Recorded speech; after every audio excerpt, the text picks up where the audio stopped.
Okay, alright, so I'm just going to do a video on ability checks. I don't know why I didn't do a video on this topic sooner. I did find the notes that I had written for it, and I'm now looking at them right now, so it's going to happen. I'm going to do the video. I was obviously planning to do it. Okay, so I'm just going to do a little check on my slides since last time I had some technical issues. Dear Jesus, midnight. Oh my gosh. Hi Darren, how's it going? All right, I'm just making sure the sound's still coming through while I put my slides through. Why are you guys up this? You don't have to show up for all of the live streams. It's all right to not be there for the live stream. Hi Marcus, morning. Oh gosh, don't tell me it's really early in the morning for you. Okay, all right. Hey, well look, that's good news. I will get on with this. So sound is working. I'll pull out my earplugs now. If you're trying to get past this sound check, you will find the start time for this video is down in the description, so you can get past all of my waffle and check and me saying hi to everybody, and I will get on with doing the Eric. Somebody who's got a decent time. 5 p.m. here. Sound is fine. 5:05. Yes, we don't want a repeat of last time. Okay, so yes, you'll find the start time for the video down in the description once YouTube publishes this video. Now, if you haven't been part of my live streams before, normally what I do is I present everything first, and then once I've presented my content, I then open it up for questions and answers. And you might have guessed, if you were watching me cycle through my screens, that yes, there is going to be miniatures and a map and dice, and I am going to actually demonstrate.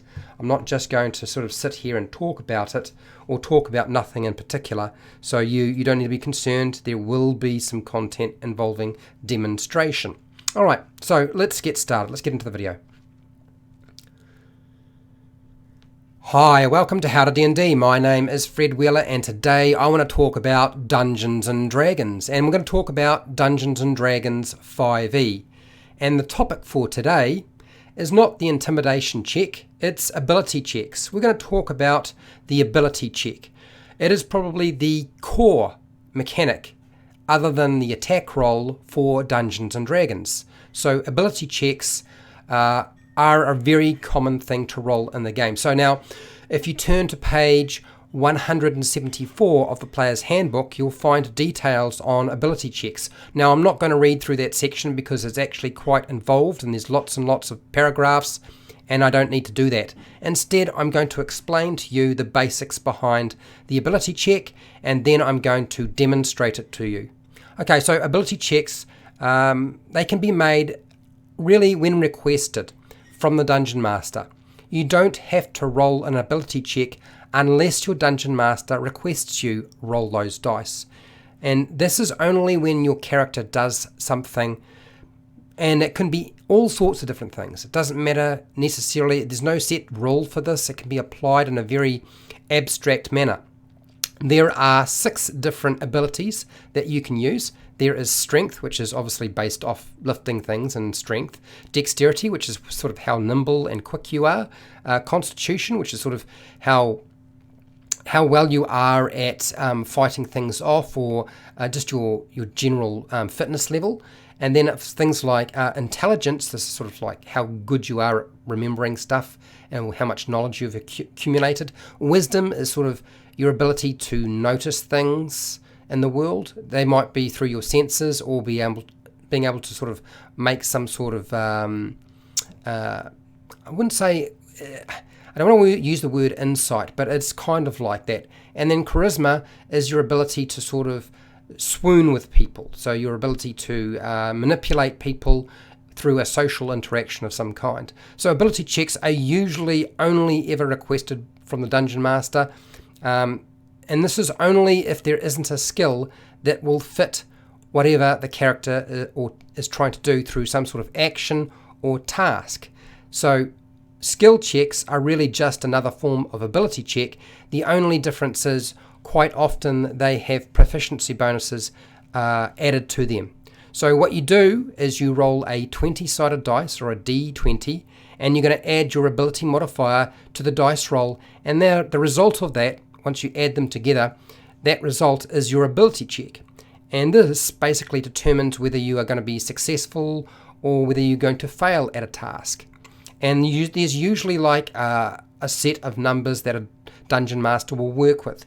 So something like very easy is a 5, then easy is 10, and then medium difficulty would be a 15, hard is 20, very hard is 25, and near impossible is 30. So those are sort of that's the scale that the Dungeon Master is working with, and it's up to them to work out what the difficulty will be for whatever given task it is. So I'm going to present you with an example on the whiteboard, but we'll just cycle through here very quickly, and I'm going to give you just a couple of, I guess, an explanation for each one of them, and then I'm going to demonstrate just one roll rather than every single one of them, okay? So if the result of your ability check is less than the difficulty class value that is set by the Dungeon Master, your character will fail in trying to perform that act or complete that task.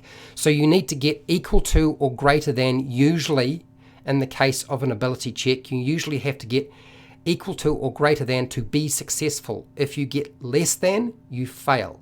So a strength check usually relates to using your muscles, pulling open a door, something like that.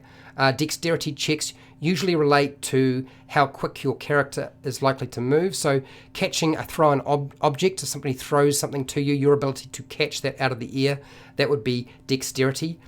Constitution is a tricky one. It often does not come up, which is why you're kind of wondering why we're even talking about it. Constitution ability checks usually relate to how fit or tough your character is. So that might be related to running a marathon race and being able to keep yourself going without sort of falling over and carking it.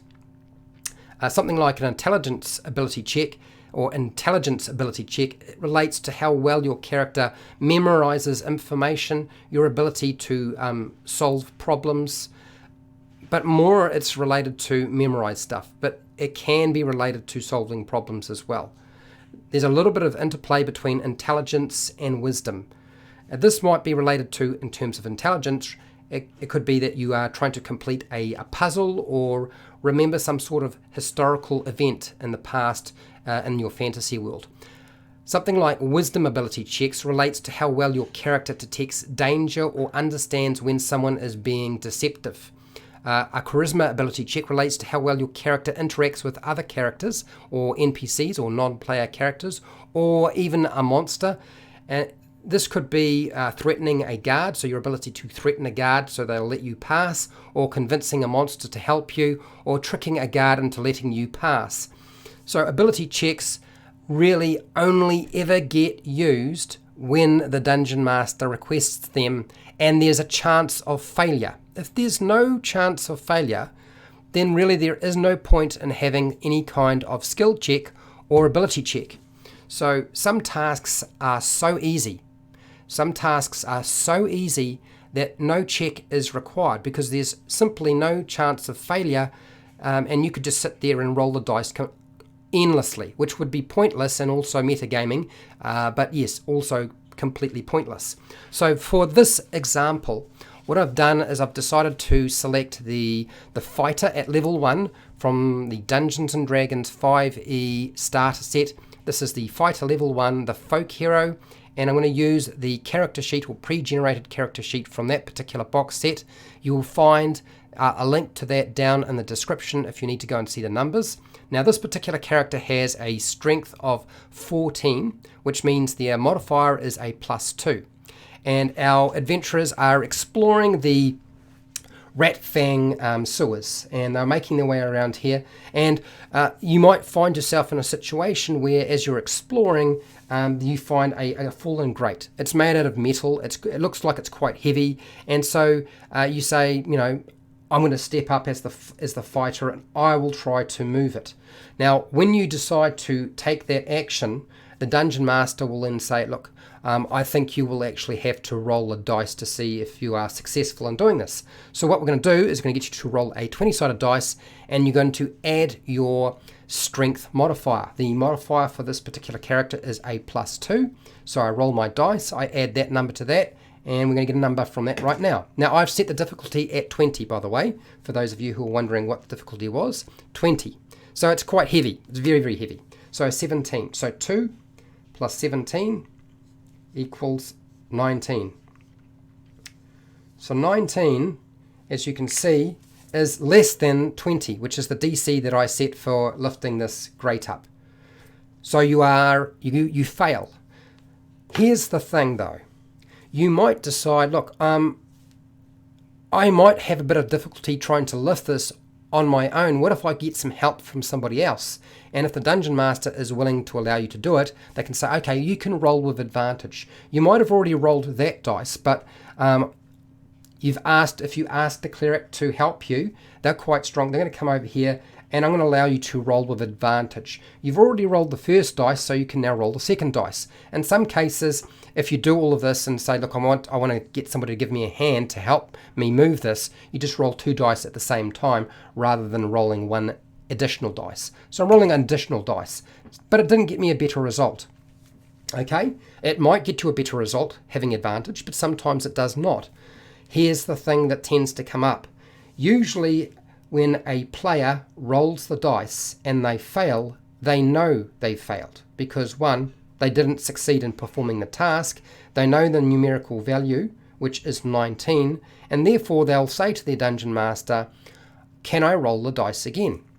And this is one thing as a player and a Dungeon Master, I'm going to just point out that players like the idea that they can keep rolling the dice until they succeed. But that is metagaming. That is you taking your player knowledge and applying it to the situation. And also the assumption on your part that every time you roll a dice, that represents just a short period of time of you trying to perform that task. So I can understand why players will sometimes do it. It's not always metagaming. Sometimes they honestly think that that must represent 6 seconds of me trying to lift the grate. Whereas as a Dungeon Master, you'll be looking at this in terms of, no, you can't make another roll because you've already attempted to do so. You had advantage, you had help. The item is far too difficult for you to move. So that's the thinking of your Dungeon Master. Now, also another thing to bear in mind as a player and a Dungeon Master is some Dungeon Masters, when they ask you to make that roll and they get you to make 1 roll or 1 roll with advantage, that represents your entire attempt at trying to lift that item over a period of time. And so this actually represents your inability to ever move it. If you cannot roll high enough the first time, they're not going to let you roll again, because it's not showing you an indication of 6 seconds or a short period of time. It's an indication of all of your attempts to try to lift that particular item in some way or another. Now hopefully that explains some of the nitty-gritty around ability checks, because I do have videos that talk about metagaming and when to roll dice, and talking about success, failure, automatic success, things like that. You're welcome to go and check out that video, by the way. But that is basics of ability checks. It's very, very simple. It's the one thing you certainly should make sure you understand. And that is all I have to say for the topic for today. So if you found this video helpful or informative or educational, please share and like the video. Consider subscribing to my channel if you have not already subscribed. Hit the bell button to be notified when I go live, and check your settings to make sure you are reachable by YouTube as well. Otherwise you won't find out about my live streams or my published videos. Now, if you want to support me, you did so by watching this video. Thank you very much. I have hundreds more videos on many, many topics for players and Dungeon Masters. You're welcome to go and check those out. Now, I don't do Patreon, but down in the description, if you want to support the channel, I have affiliate links to the Book Depository or Amazon, and you can buy stuff online. I get a small commission, and that helps the channel out, so I keep doing this sort of thing. But watching more of my videos is actually really good, because then I know what I'm doing is working for you. Now, if you have any questions, any feedback, any personal experiences you would like to share, if there's something you would like to disagree with, then fine. Or just say hi. That's what the live chat box is all about. Go and start typing in there quickly. Otherwise, if you weren't part of the live stream, then use the comment section, because that's what YouTube put it there for in the first place. And hey, till next time, keep rolling those 20s.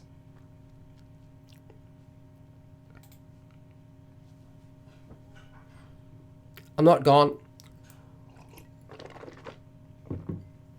but I do need to drink. I'm going to have a drink of water. All right, so I'll pull up the other screen and we'll go. Oh my, it's gotten busy in here. Okay, so I better get back here and just have a look through the Dear Jesus. I said hi to Darren and Dear Jesus. Marcus is here. Eric is here.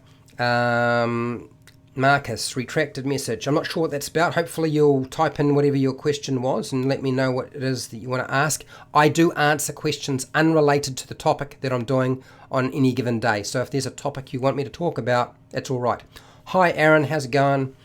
It's 2 a.m. here.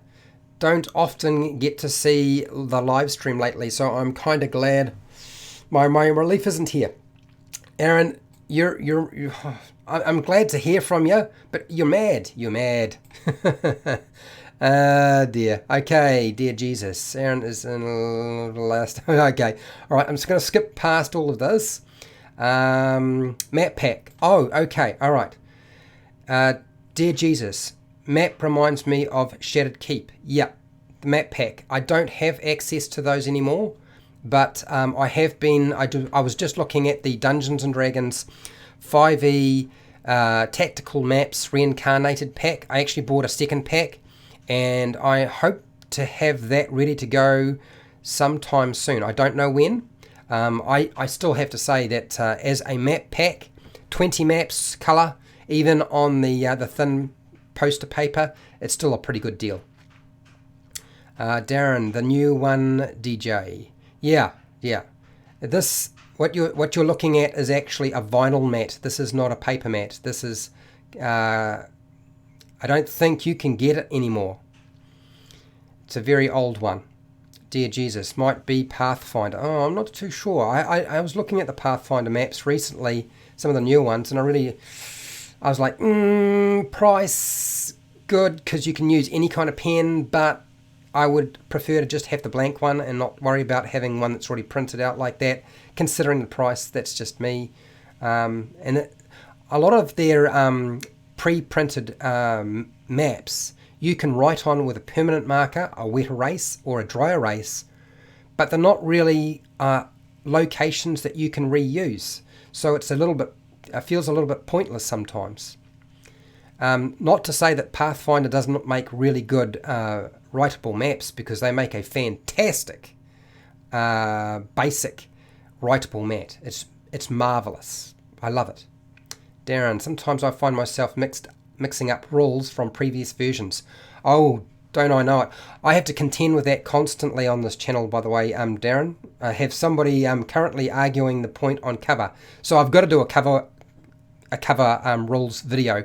Otherwise, I'm not going to hear the end of it. I can see it right now. Shattered Keep is D&D. Yes, Shattered Keep is Dungeons and Dragons. Same here, Darren. Yep. All right. So is there any equivalent to 20 in 5e? No. So here's the thing.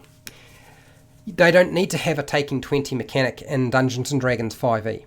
So what's going on here, Darren, is when you want to make an ability check or a skill check, the dungeon master looks at the situation, looks at the player, and often you may or may not hear your dungeon master say, what's your modifier? And that's all they're doing, is they know that you could just keep performing the task over and over again.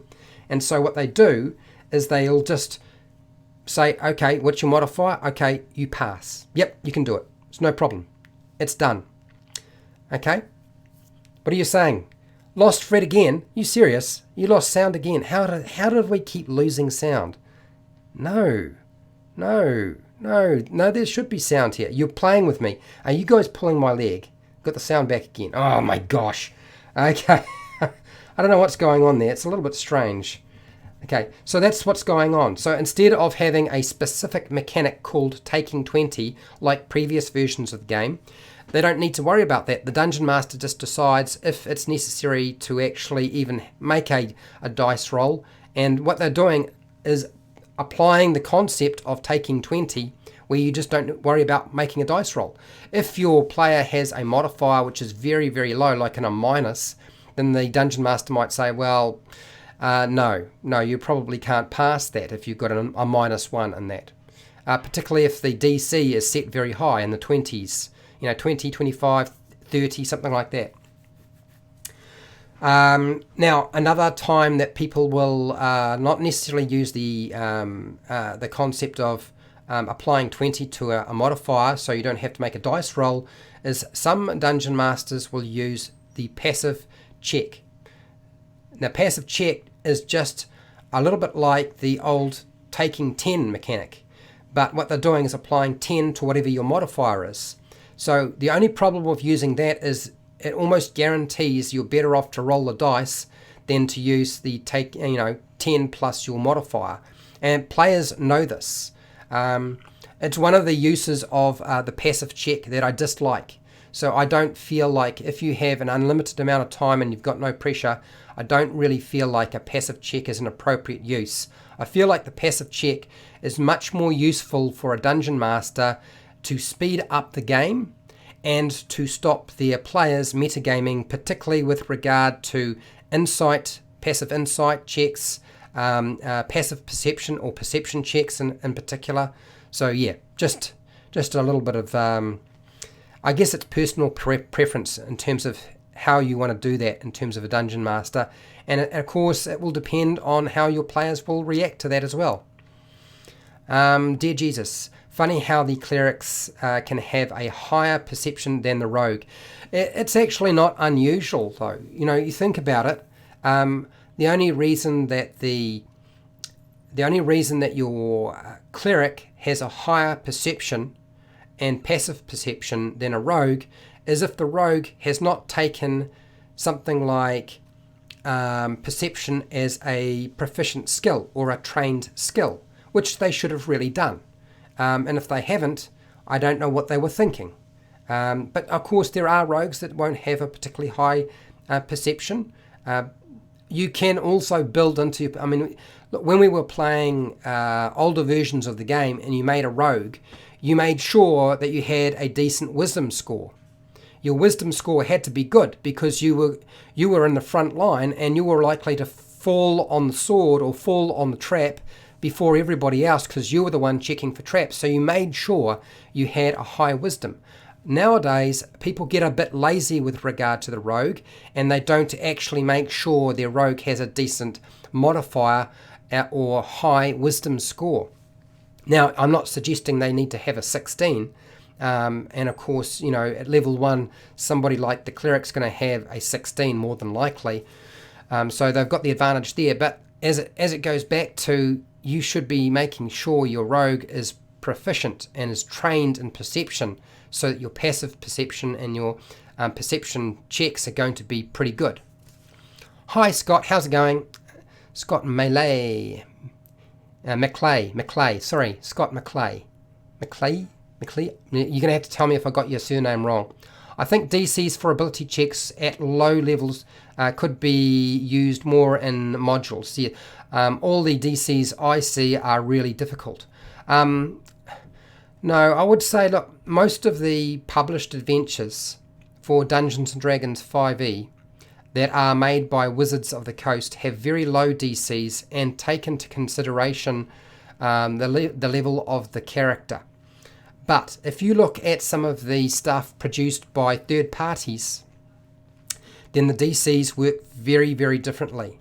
I personally use very high DCs only when it means something and it seems appropriate.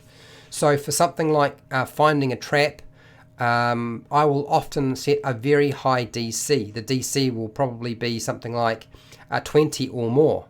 I usually do not set DCs for traps that are lower than that because the trap is almost pointless. It's really just getting in the way, and they're going to find it, disable it, and that'll be it. So often a lot of my DCs, my players will comment when they're level 1, 2, 3, that the DC seems to be very high, and I'll say, well, yes, in this particular case it is. Because what you do as a Dungeon Master, Scott, is you look at that scale of 5 is very easy, 10 is easy, 15 is medium, 20 is hard, 25 is very hard, and 30 is near impossible, and you decide on the task that is being performed, what is the appropriate number to assign to that. So that's how I approach it. And I think a lot of Dungeon Masters do that too. Dear Jesus, at Fred, don't know if it might make a good topic, but maybe cheap, easy maps you can print or make yourself. I feel like that's beyond my skill level, dear Jesus. I think it's a good idea, but I don't know that I could do that. I have done videos on drawing maps. Now, I don't mean doing a really good job or anything like that, but I will just quickly draw up an adventure map and discuss with people how to populate it. I've done that sort of thing before. Darren, no, Fred, sound dropped out for about 3 or 4 seconds. Okay, so that's, okay, thank God for that. The last video, I finally figured out what had happened. What had happened with one of my slides, which is why you lost sound for 2 parts of the video, and it was important information too, which, well, one of those parts, it was because I hadn't assigned my Blue Yeti to that slide, so of course you lose the sound. It's a bit of a pain. It's a bit of a pain sometimes doing slideshows. Okay, Eric. Hi, Eric. How's it going? Also, don't bother rolling dice if the result of failure is uninteresting. Yes, Eric, you're quite right. Now, here's the thing, and Eric makes a very good point. I sometimes allow players to roll dice even when I know the result of failure is uninteresting and has no significant effect on the game. Now, I know you're thinking to yourself, Fred, didn't you just say that there's an appropriate time to roll dice and not roll dice?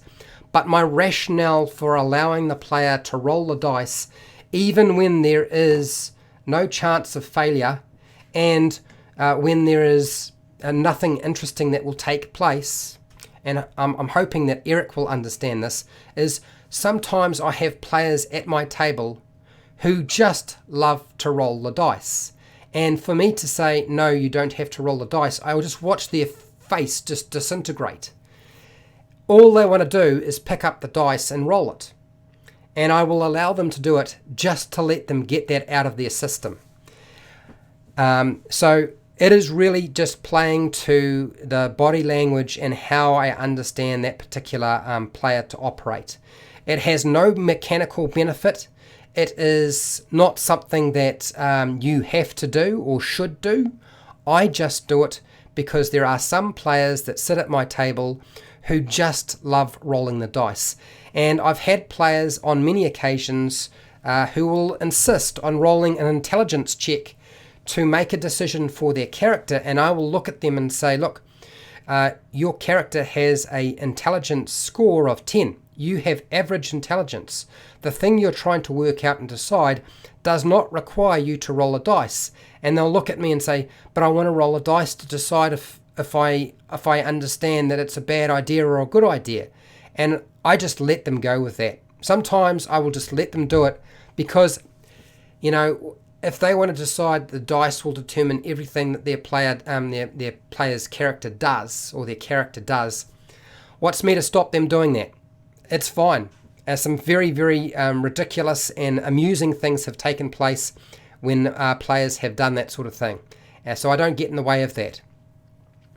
Darren, yep, it is a good point. Now, where are we? Dear Jesus, that's all good. Tip. Yep, it is a good tip, Eric. But yep, we've kind of talked around sort of why I might allow them to do that, even if there's nothing interesting and no chance of failure. Dear Jesus, I made a mistake of taking a 20 ability check as a critical success, oh dear, when one of my PCs negotiated Sildar's release in Cragmore Hideout. Yeah, okay, so here's something I suppose we should discuss. When you're rolling ability checks or skill checks, because a skill check is just another type of ability check, the only difference is, as I said, is it's tied to a skill which you might be proficient with. Usually you're just using your proficiency modifier. Rolling a 20, okay, is not an automatic success, and rolling a 1 is not an automatic failure with ability checks. Just because you rolled a 1 doesn't mean you failed. You might have a modifier that adds to that will allow you to pass the check. Okay?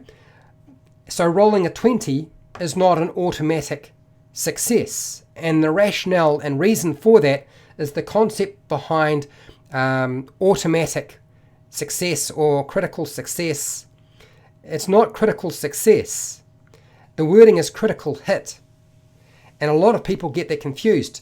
The 20 for automatic success is actually related only to attack rolls. That's it. And that means that rolling a 1 is only related to making attack rolls. It has nothing to do with your ability check or your skill checks. So don't worry about those at all. A very good point to bring up, dear Jesus. Thank you for that. I accidentally used the Pathfinder Natural 20 rules for D&D 5e. Yeah, it's not hard to do. I know it took a long time to train myself out of that, and to also explain to players who had played the game before that that's not actually what was taking place anymore. That's not the rule for Dungeons and Dragons 5e. What's that, Eric? Many kinds of fun are possible. Different players have different priorities. Yes, exactly. That's very, very true, Eric. I've found myself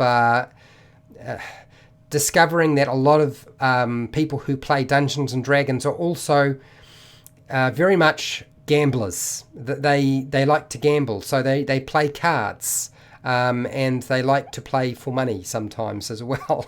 But they also like to play for nothing in particular, and they just like to gamble. They like the tension of win and lose. ELEA equals is the gambler's thrill. Yeah.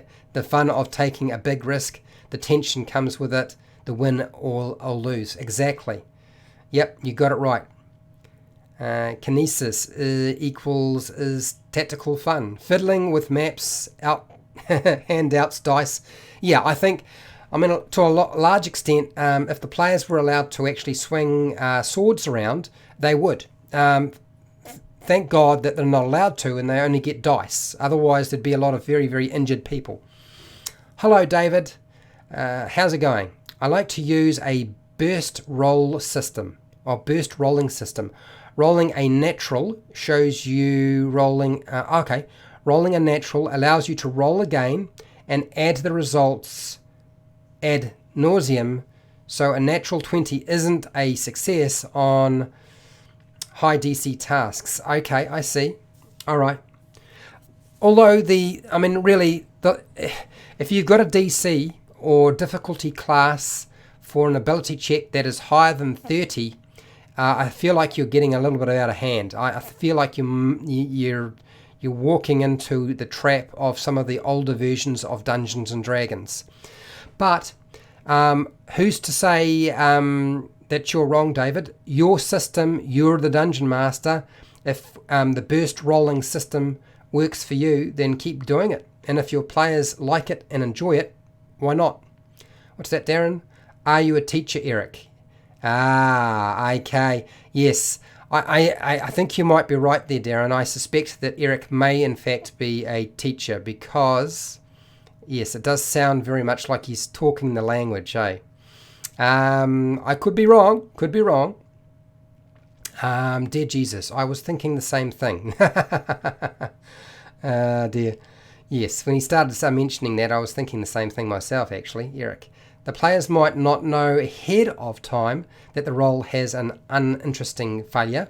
If they believe failure might be disastrous, then go ahead and roll. Really draw out the tension while you're at it. Yeah, well, that's often the case. Often a lot of dice rolls are there to throw the players off and to build tension. I mean, how many times as a dungeon master have people sat behind the dungeon master screen and rolled dice for no particular reason, but the players are picking up on every time you roll the dice and they're wondering what the heck's going on. And if you do it right, it looks very, very suspicious. Okay, David. Yes, I like the upgraded dice in Free Blades. I'm not quite sure what Free Blades is. Okay, so Eric is not a teacher. Okay, we have established that. Darren, psych also, I believe, background perhaps. Psychology or... Oh, I see. Now you're guessing. You're playing the guessing game. Dear. All right, what's this, dear Jesus? Is helping with skill checks worth doing, or are the chances better to have two PCs roll? Okay, so here's the thing. It might not be possible for one player to make the check without, being successful will certainly, being successful at performing an ability check or a skill check is certainly going to improve if you get to roll 2 dice. So that's certainly a good idea. And if the person who is doing the check has got the highest modifier, then that's going to give them the best chance of success. So it is always a good idea to use the help action, and it is certainly worth getting advantage from somebody assisting you in performing that task. But some tasks will not allow for 2 people to be involved or more. Now, it won't matter if the wizard comes into play and the rogue comes into play, because you can't stack advantage.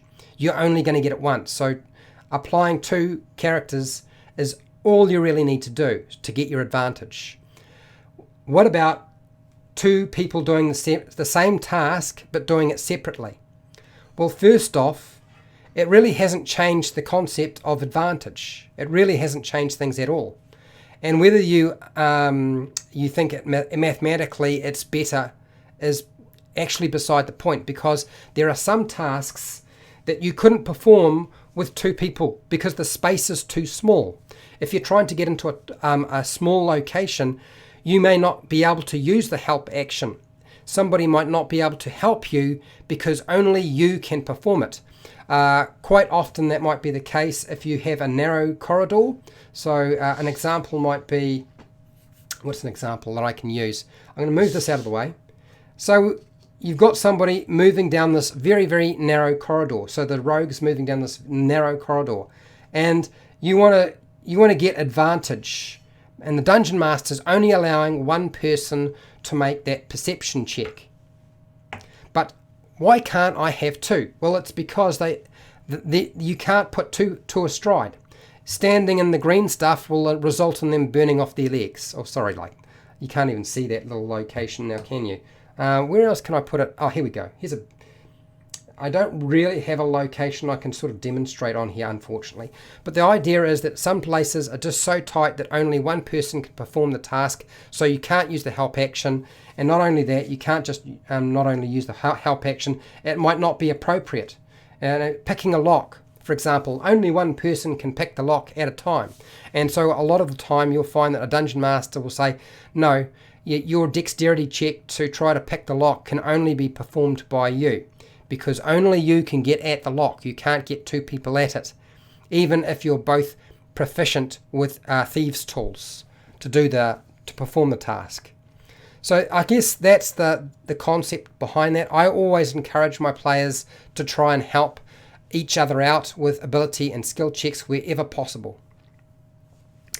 Eric, keep guessing, Darren. You might eventually get there. Well-rounded education, though.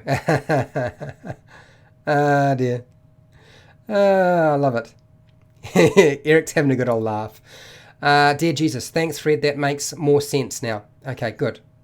Darren, I have been up for almost 2 days, so I'll have to reread this chapter in the book. Oh, it is a complicated section. What I need to do is I need to do some more videos on ability checks and skill checks, but if I do that, it's going to take me a long time, so you'll have to wait before I get there. Okay, Scott, what have you got here? If a character gives another character guidance, would you allow a re-roll of a skill? Okay, so here's the thing. Guidance is very different. So, for example, guidance means that you get to roll a 4-sided dice along with your 20-sided dice. It's improving your chance. Now, if they also, on top of that, got somebody helping them, then they get advantage plus they get guidance. No, I probably wouldn't. If you're going to get them to roll the dice in the first place, I probably would not allow them to re-roll the skill check. But you also have to look at the situation and decide, well, is there any point in them making the roll or check in the first place? This goes back to what I was talking about before. I've done a video on when to roll dice. I think it's literally called when to roll dice. And yeah, so they've got a pretty good chance of being successful. And if they fail, well, it's just the nature of the game, right? Because remember, Dungeons and Dragons is not necessarily a game of tactical skill. Dungeons and Dragons is a random game where there is some skill required, but it is still a random game, which means it's a gambling game. You are gambling on the dice. That's really what is taking place.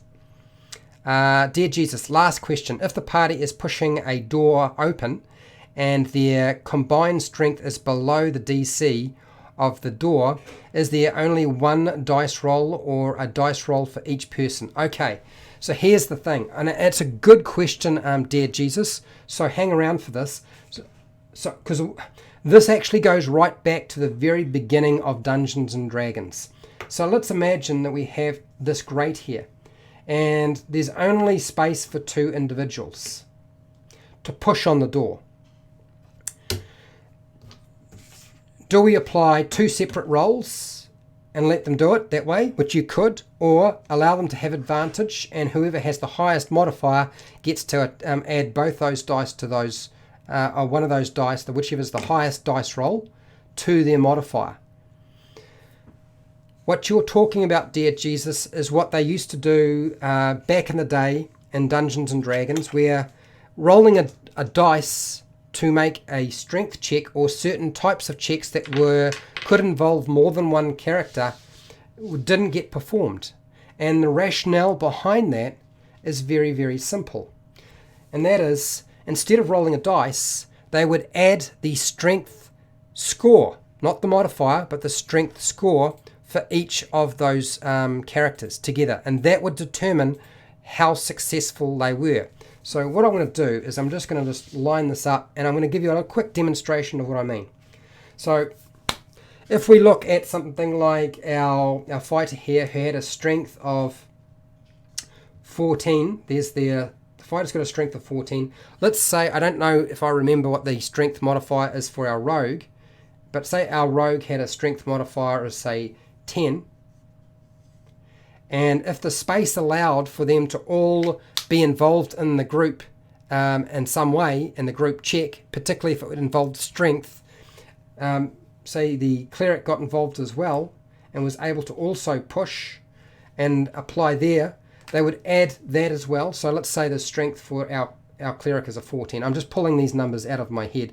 Let's just say it's a 14. They would then add all those up. So that is 14 plus 10 plus 14, and that would come to a grand total of 38. The DC, or difficulty of that task, was based off you adding the strength score for all of the characters involved. So if you had a group of only 3, it was harder to perform that task, and you may never be able to succeed at it. If you had a group of 4, you had a better chance. If you had a large group of 6 and everybody was involved, you succeeded. And it was really trying to eliminate dice rolling and simply adding up the scores for characters. Now, something like a strength check makes a lot of sense. Something like a dexterity check doesn't make a lot of sense. How is the group combining their dexterity score supposed to result in a better outcome for whatever you're trying to perform? Something like Constitution often would not make any sense whatsoever to combine all those scores. This is an older version of the game, has nothing to do with Dungeons & Dragons 5e.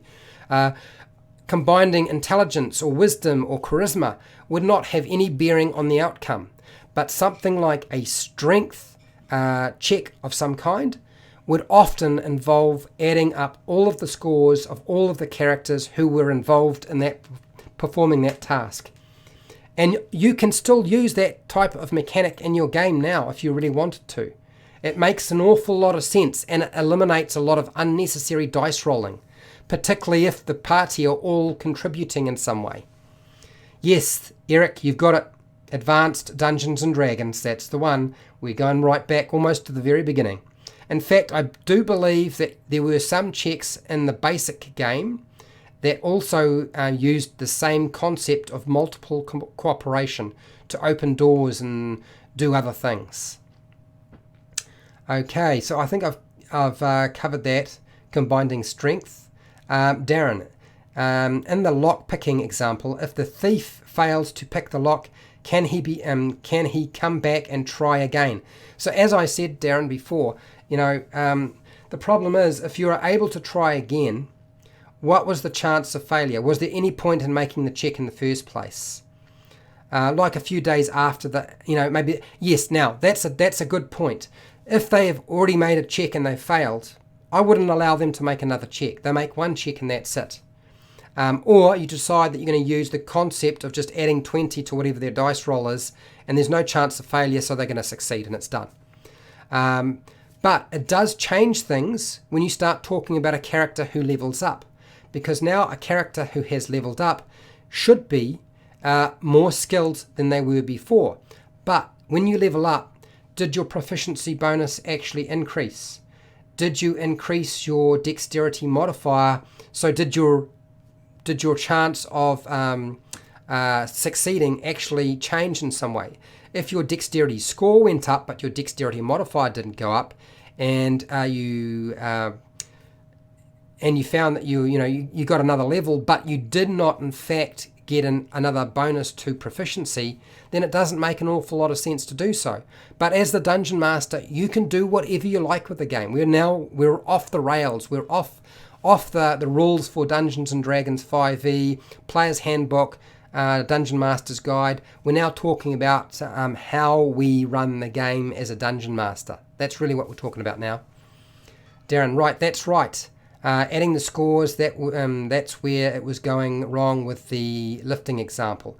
Yeah, so now the lifting example, for example, is the concept. Dungeons & Dragons 5e doesn't really use the concept of adding the strength scores together. That's an older version of the game. The newer version of the game really puts the players in a much tougher situation where their combined efforts aren't necessarily rewarded quite as much as they could be. I would suggest to you, with regard to something like the strength ability check, to certainly allow them to use just adding their strength scores together, whoever gets involved, and eliminate the idea of rolling any dice whatsoever. I think it's a good way to actually play that out. Now, there was one other thing. Yes. Some of your players are going to say, okay, so you want me to make a strength check. What about the fact that I have athletics and I'm trained in that? Does that mean I get to use my athletics score instead of using my strength modifier? And I would say to you, why not? I would allow them to do that. That proficiency bonus might represent a better understanding of leverage. It might also represent a better understanding of how to lift, and the fact that they have been lifting a lot of weight and moving things around, because it's strength, right? And there's only one skill revolving around strength, and that's athletics. So yeah, I mean, I there's certainly some dungeon masters would not allow the use of athletics over just a straight strength modifier ability check. But I think it's actually, I think it's a good idea to allow them to have that. That's just my personal opinion, though. Okay, Eric, in Advanced Dungeons & Dragons, multiple cooperated to open a door, then combined scores is calculated, and it was, yeah, and that is rolled against once. Well, and that's another kettle of fish. That's another kettle of fish. I think you're talking about a slightly different mechanic there from Advanced Dungeons and Dragons. There were so many different mechanics in Advanced Dungeons and Dragons. We could be talking about all sorts of things. Darren, I fall back on the rule set a lot unconsciously. I feel like with regard to something like a strength check, where there is the opportunity for the entire party to contribute to that strength check, that I would fall back on combining their strength scores together to determine the outcome. It makes a lot of sense to me. So yeah, why not? Dear Jesus, I'm thinking of adding a homebrew rule that there is a 50% chance that lockpicking breaks inside a lock, and a second failure dumps it to 75%, and a third is a broken lock and it can't be picked. Okay, so here's the thing. I know that some dungeon masters will consider, with regard to something like picking a lock, I know I need to do videos on picking locks, guys. I am aware. It's a topic, though, that I'm afraid to do. That's the only reason why I haven't done it, is because I'm afraid of the topic, okay? Because I really need to know my stuff before I deliver it to you. So here's the thing with regarding to picking a lock. If you set your DC at a particular number, some dungeon masters will say, look, if you fail to achieve that by 5, so if I set my DC for my lockpicking at 20,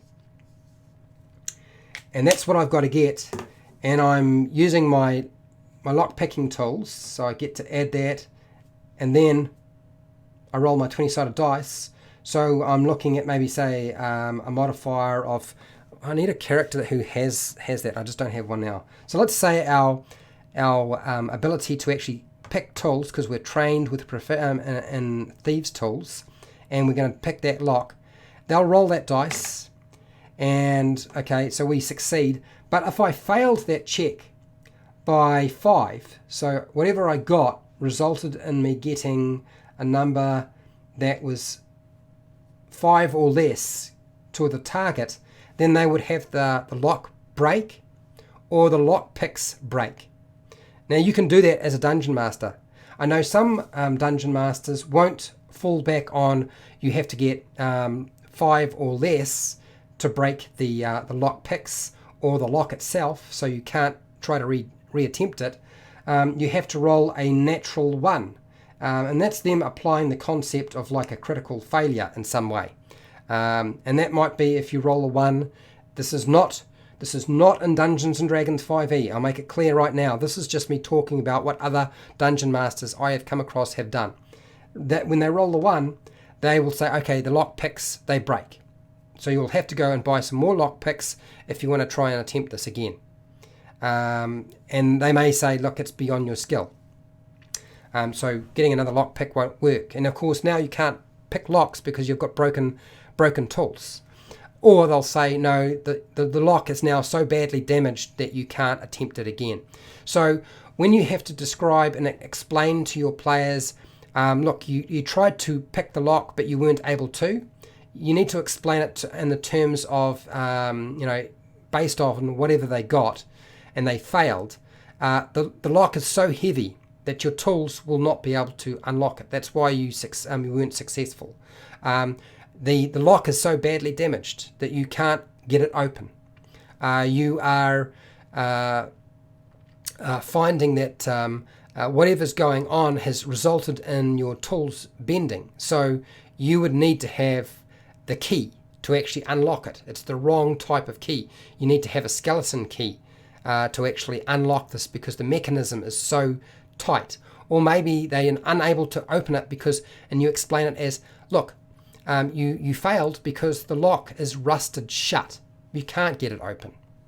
So those are my suggestions to getting past the lock picking stuff. Dear Jesus, you're welcome to try any variant homebrew rules as long as you understand the consequences. I find when I try out new rules for my players, often I will dump the rule. I will try the rule out and then I will decide. Almost 99% of every variant rule that I've ever used, I have eventually dumped because I've found that the effect it had on the game was not actually fun, and it caused a whole lot of headache for me, and it just didn't seem to work. So trial and error. But that doesn't mean that I haven't come up with some good variant rules that have worked really well, and my variant rule for initiative, group initiative, works fantastic. Brilliant. Love it. Okay, Eric. The point being once versus each cooperating player getting an individual role. Yeah. That's right, Eric. Absolutely. Dear Jesus, laugh out loud, Fred just did a lockpicking video and I'm going to steal your idea. Okay. All right. Well, that's good. You need to point me in the direction of your lockpicking video, because if you haven't tagged it right, I'll never be able to find it. I want to see it. I definitely want to see it. Okay. I'm going to go. It's getting late. And what's happening for tomorrow? Okay, so tomorrow is, I'm going to show you the mixed miniatures that I picked up from my game store. So I've decided I would go and do that live. People want me to unbox it, so I will unbox it.